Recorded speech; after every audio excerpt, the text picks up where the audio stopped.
Hello everybody, this is Starman, and welcome back to Let's Play Betrayal at Krondor.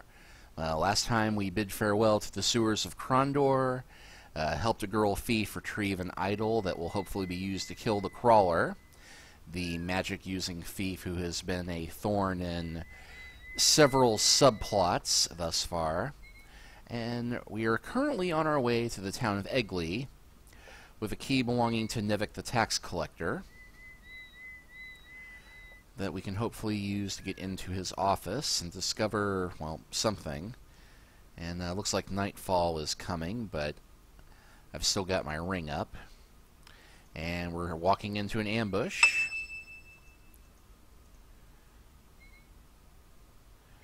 Which we should be able to sneak through, because we are stealthy as all get out. And yet another ambush, which I may very well have broken the game, given how stealthy I've made my team at this point. But then again, even if we were triggering the combat, it's unlikely we'd have any issues anyway. And we'll go ahead and stop in here, and I might as well take advantage of the inn.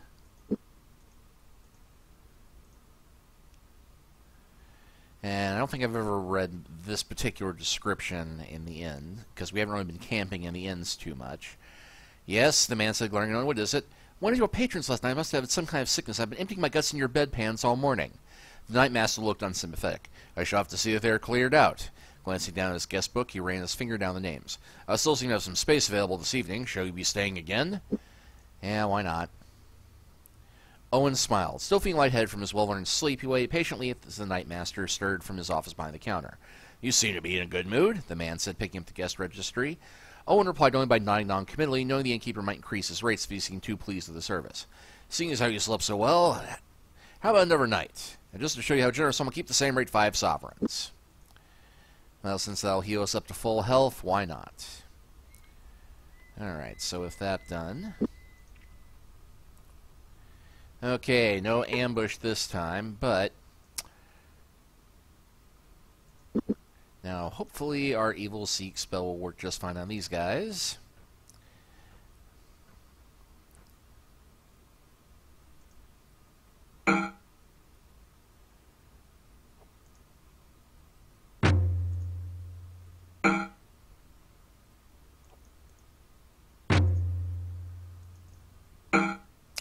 Easy peasy.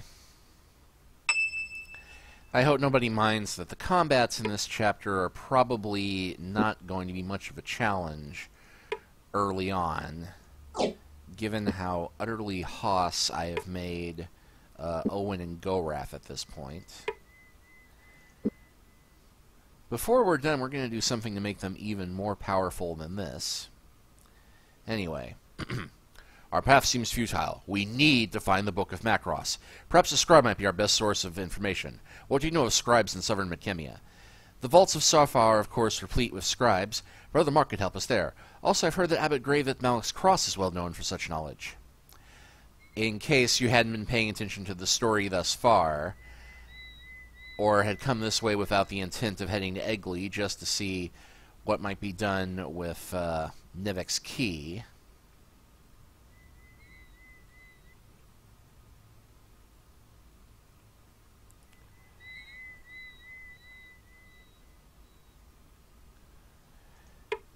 And here we are at Nivek's office. Thankfully, his key had worked. Owen pushed the door open. Inside, they found a variety of objects, including an assortment of papers and ledgers, a writing table, and a small bed. Stooping down to examine the papers more carefully, Owen saw that they were tax records of some kind. He also found several notes that had been signed Stellan. Search this room carefully, commanded Owen. We may find something we can use. And, well, we do have a note. And this note says, the mines of the Mark Bolgalin Duk are hereby deeded to Magikar Blackpatch and all wealth therein. A section of the caverns were sealed by a special door which may only be opened with this map, a magical spell having been put upon it. Well, if you hadn't been paying attention to the story earlier, and your dwarven names...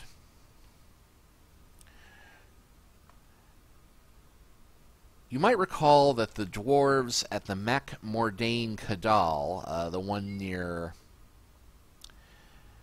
Zun and Lamut, talked about how the mountains near Sarth used to belong to them, and that deed confirms it. But it says something about there being a magic spell that keeps it from being used unless you have this particular map. And rather than cut back to Krondor, we're going to go ahead and head north. And another ambush.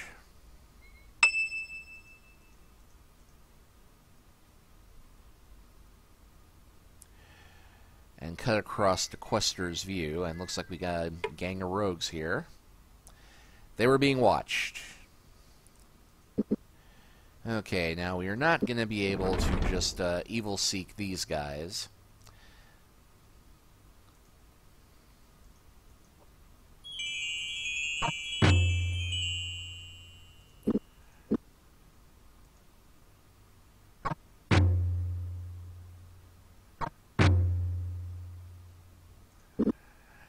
And it occurs to me I never got around to using this unfortunate flux spell.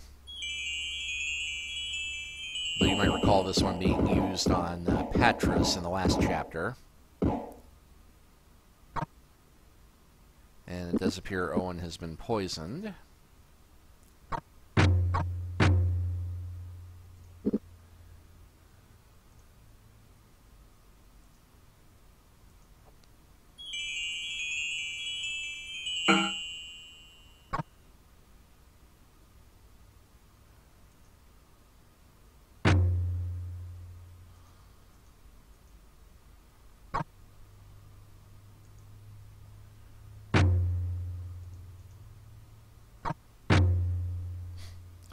Finished off his own man.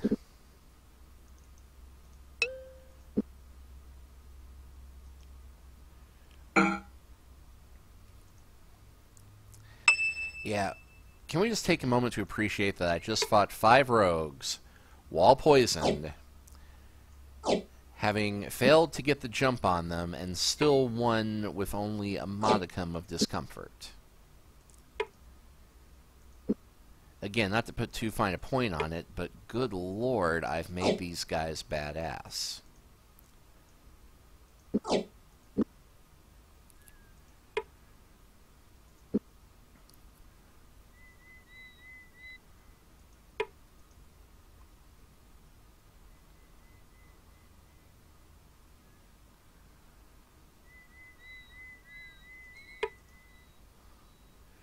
And we caught this group off guard. And these guys can be evil seeked.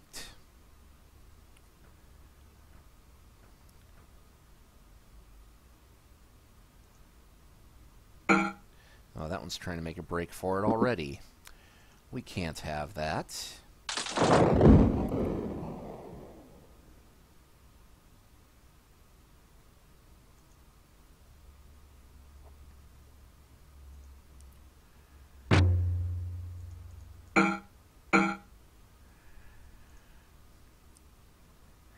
And not even worth searching the bodies at this point.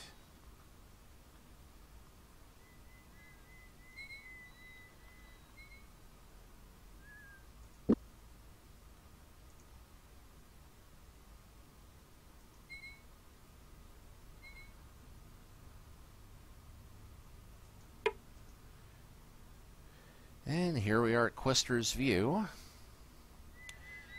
Which means if we want to check out Sarth, we'll head this way.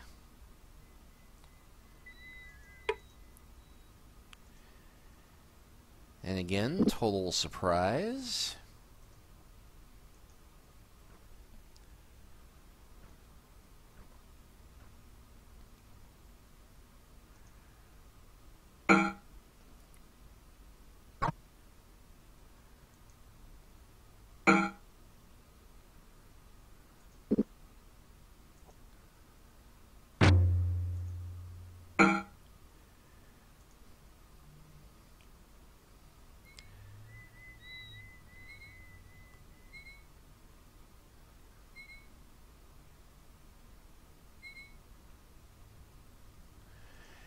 And we moved a little too quickly there, but I don't think it'll matter much.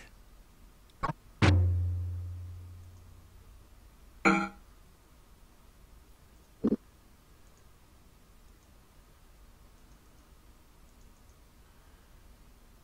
okay, I can't get a clear shot at an enemy here.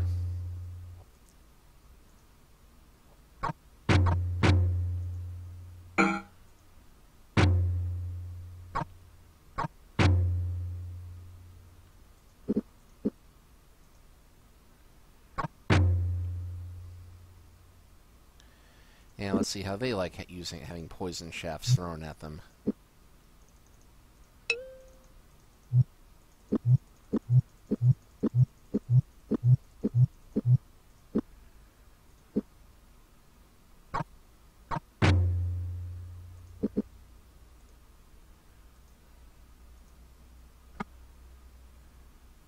Dead and dead.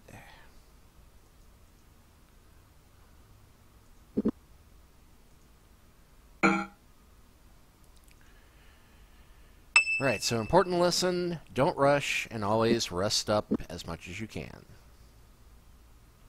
Because even though the fate of the world is in our hands, we have all the time we need. And I'm heading north instead of south.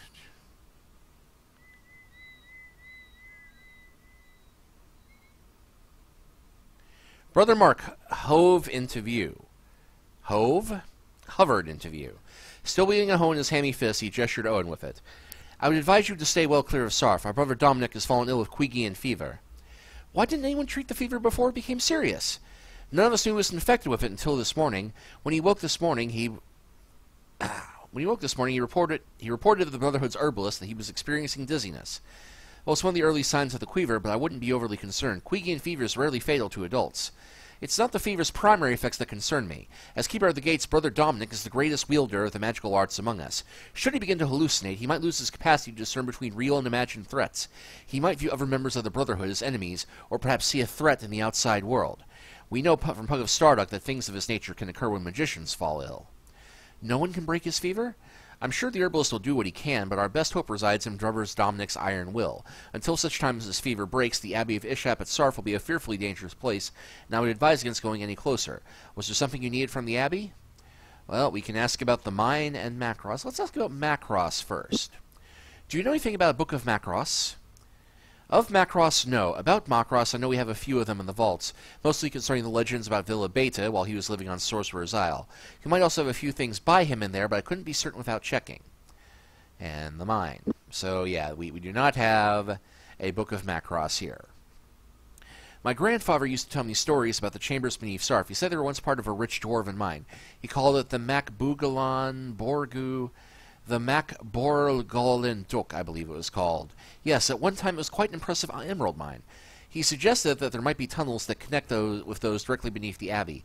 If you have any of those old dwarven maps or deeds, we might be able to get in through the old mine. Unfortunately, those maps are not in the hands of the Brothers of Sarth at the moment. We gave that over to the assistant tax collector who lives in Egley, a fellow named Stellan. I understand that there is some confusion in regards to how much the Abbey could be taxed because of his connection to the mines. If you speak to him, at least, I'm sure he could show you those documents. At least it sounds like a way we may be able to re-enter the Abbey. So in case you didn't discover that key before, that tells you where to go to get it. We'll try our best to find a solution, but we have another important matter to attend to in very little time. What happens in the circumstance that this brother Dominic begins to hallucinate? I cannot say with any certitude. My assumption is that he will activate the mystic defenses. If that occurs, there may be no access to the Abbey at all. At least it doesn't sound as if he will pose a life-threatening situation. If we come across anything that I think might be of help, I promise we'll return as soon as we can. In exchange, do us a favor and stay out of Dominic's path until this problem is solved. Goodbye, brother. So, yeah. Long story short, and if we want to go into the library and look for word of the Book of Macross, we're going to have to go in through the mines. Light blinded Owen. Screaming, he arched back from the doorway he had been about to press open and covered his eyes as if averting some great horror. Stumbling backward into Gorath, he stumbled the warrior's grasp. Magic! Owen gasped at last. Terrible, terrible magic. It was like looking into a nightmare. Someone has warded the door. Releasing his hold on the boy, Gorath stared at the doorway doubtfully. Is there no way you can banish? Any way you can banish it? Owen shook his head. No, it's far too powerful. We'll have to find every way in if we are to enter this place. So, yeah, we can't get in unless we look down here. Told you I wasn't mad. Looks like a cave mouth. Wanted to look inside? They made their way into the blackness, and...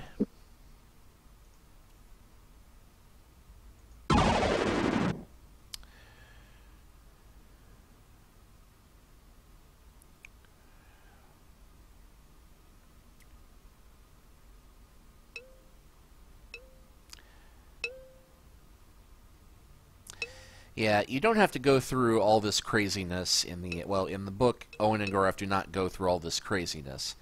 They do actually travel to Sarth, but they just stop off on their way to elsewhere and don't have to go through this craziness with the mines, although there is an oblique reference to the mines being used as an alternative means of access into the Abbey in case they have trouble getting in. Which is a bit of a nod to this quest.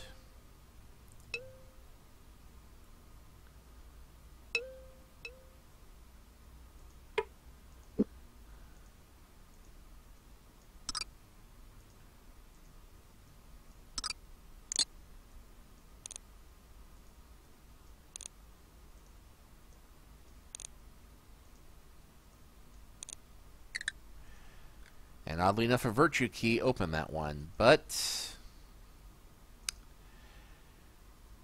for some strange reason, this cave is full of spiders. Well, I guess they do grow big down here.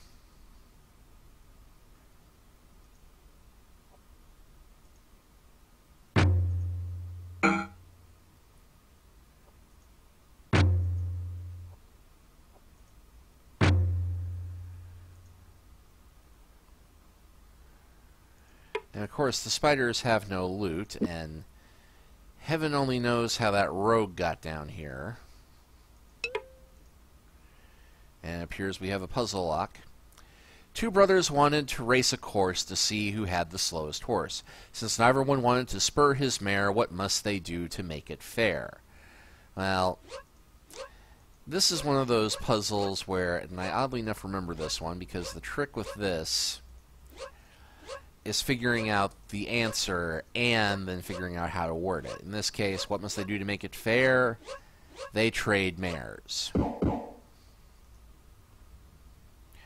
And that gives us a full set of tower plate, a nice dwarven sword, and a bowstring.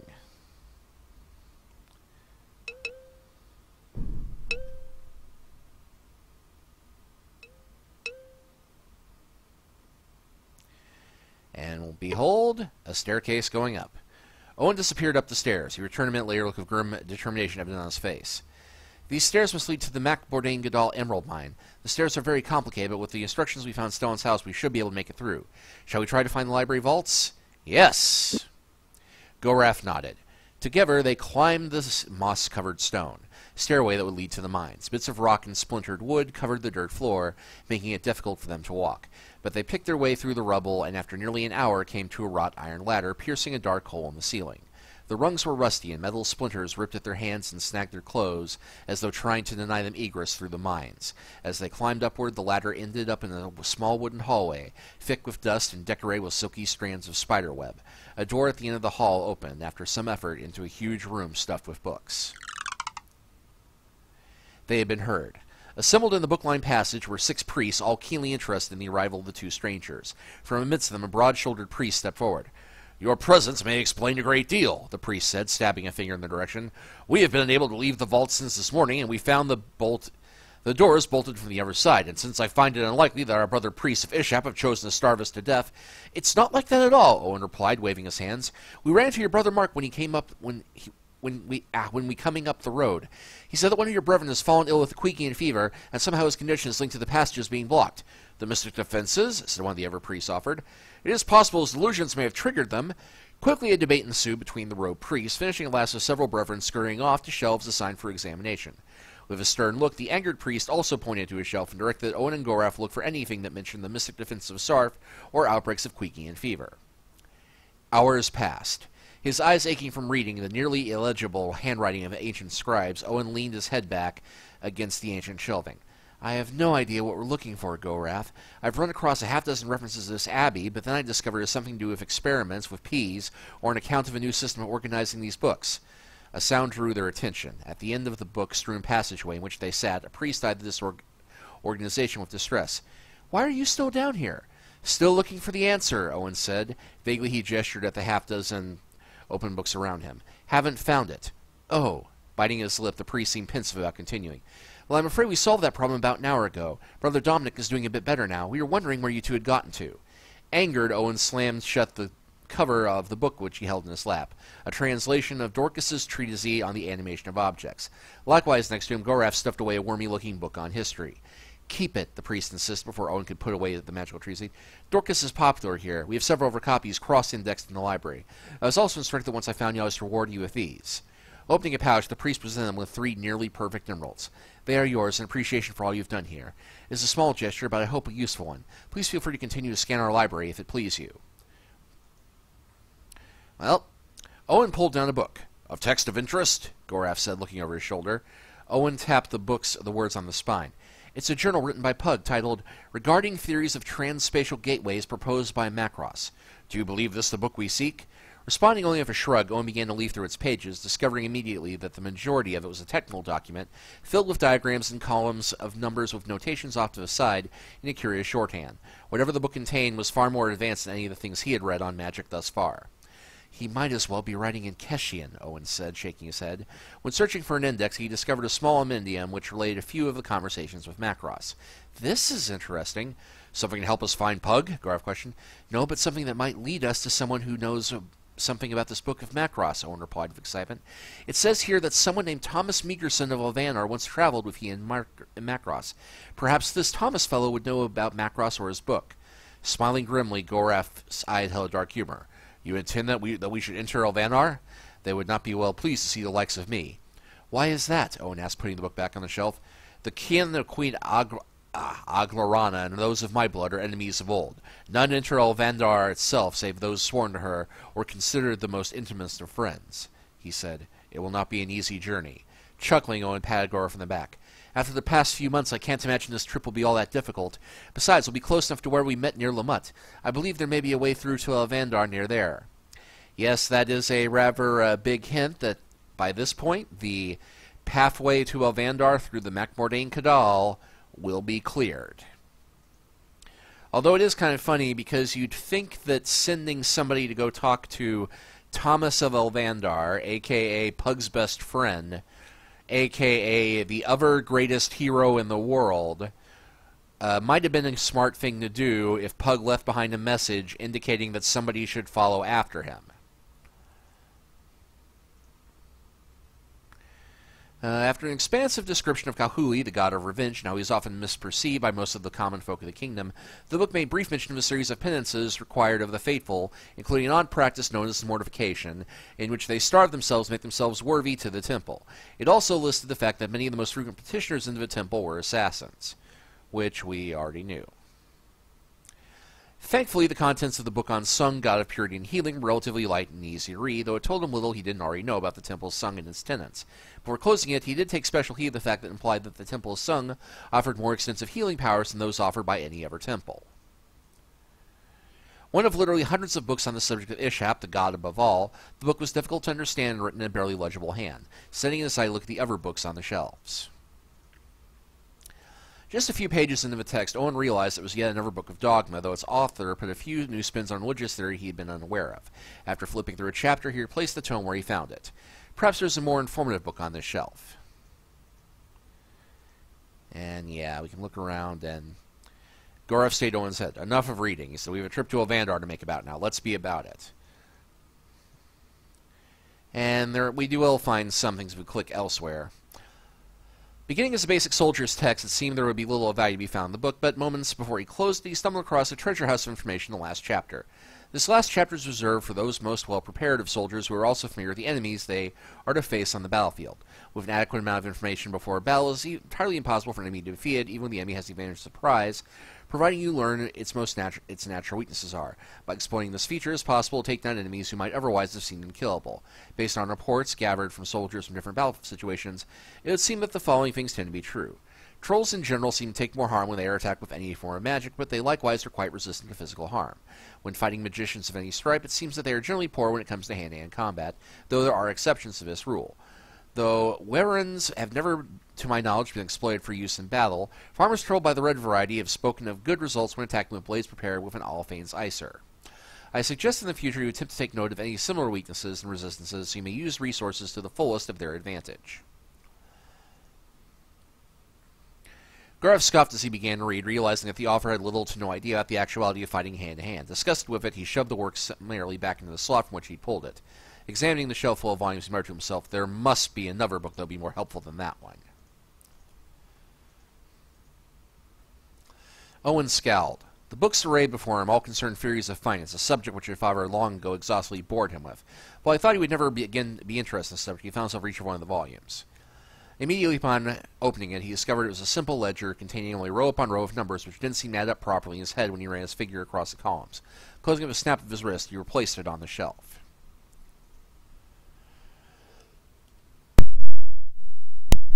And yeah, I think we've exhausted everything useful here. And now we can go into the Temple of Ishap, although we can't really do anything here, and we can go into his shop. And sell off these fine rubies that we got.